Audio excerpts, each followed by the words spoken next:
आज अखेर महाराष्ट्र सरकारचे जावई तेलंगणामधून अटक झाले. ज्यांच्या घराभोवती सिक्युरिटी सुरक्षा होती ते फरार होण्यासाठी एक तर बाय रोड गेले असतील अथवा बाय फ्लाईट गेले असतील.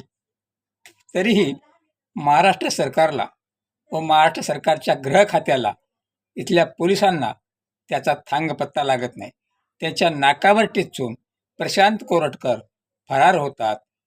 ज्यांनी स्वराज्याचे संस्थापक छत्रपती शिवाजी महाराज, राजमाता राष्ट्रमाता माँ साहेब आणि धर्मवीर संभाजी राजे यांचा अपमान या देशामध्ये, या राज्यामध्ये सहन केला जातो, तेव्हा सरकारचा वरदहस्त असणारे सरकारचे जावई प्रशांत कोरटकर यांना अखेर तेलंगणा पोलिसनं कैद केला आहे.